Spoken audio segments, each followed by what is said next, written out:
अष्टवक्र गीता तीसरा प्रकरण सूत्र नंबर 12। निःस्पृहं मानसं यस्य नैराश्यपि महात्मनः तस्य आत्मज्ञानतृप्तस्य तुलना केन जायते।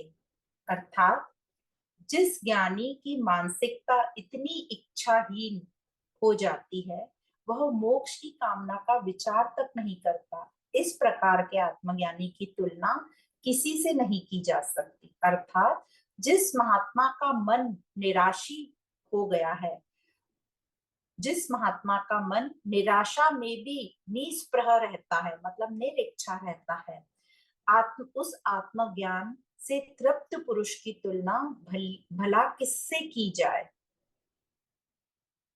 तो यहाँ अष्टवक्र जी बड़ी ही सरलता से बड़ी ही ऊंची गहरी बात कह गए, क्योंकि ज्ञानी महात्मा किसको बुलाए? ज्ञानी महात्मा, जो ज्ञानी है उसको महात्मा बोलता है। वो जान गया, क्या जान गया? कि ये सब प्रकृति का खेल चल रहा है और अब उसका लक्ष्य प्रकृति में फंसना नहीं है।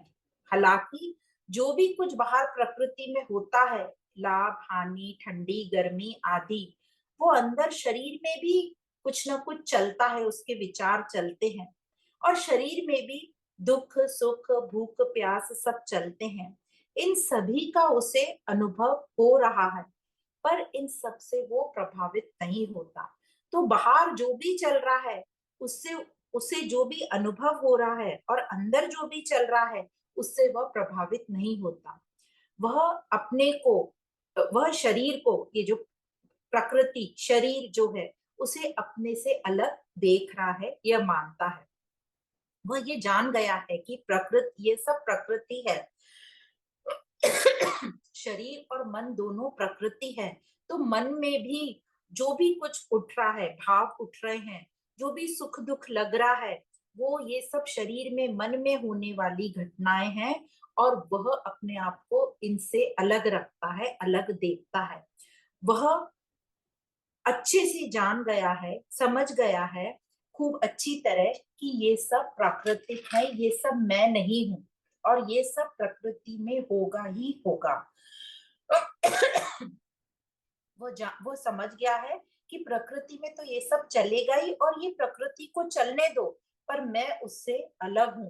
शरीर की कोई भी घटना महात्मा को प्रभावित नहीं कर पाती, क्योंकि वो इतना पक्के से उसने जान लिया है कि ये तो सब शरीर है, प्रकृति है और मैं प्रकृति से अलग हूं। वह निराशा में भी आशा नहीं रखता, इच्छा नहीं रखता। निस्पृह, स्पृह मतलब इच्छा, कामना। वह निराशा में भी कोई कामना, कोई इच्छा नहीं रखता।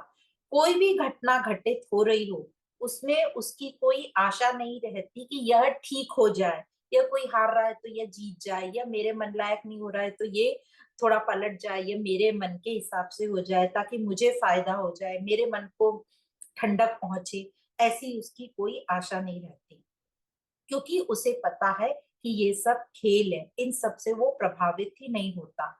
तो उसे लगता है जीत है तो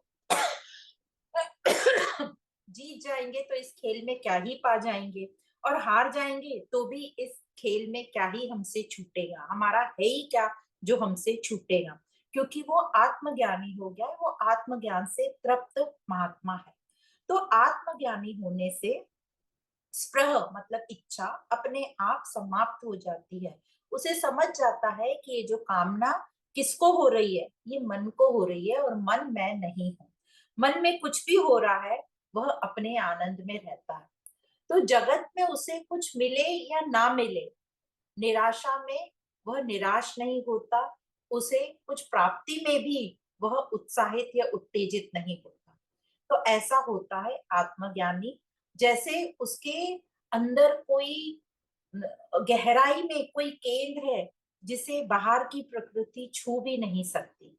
जैसे वह अपनी गहराई में बैठ गया हो, स्थिर हो गया हो, और जिस केंद्र से, जिस गहराई से उसे बेहद प्रेम हो गया हो।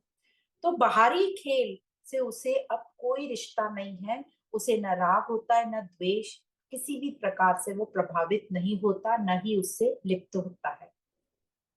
अब जब इस प्रकार वह अपने को उसने पूर्ण समझ लिया है तो वह तृप्त है।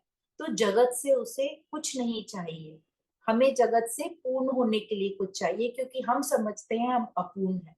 तो ऐसा आत्मज्ञानी, ऐसा महात्मा आत्मस्थ हो गया है, अब उसे जगत से कोई भी आशा नहीं हो रही, क्योंकि जगत में कुछ भी हो रहा हो वो उससे प्रभावित नहीं हो रहा।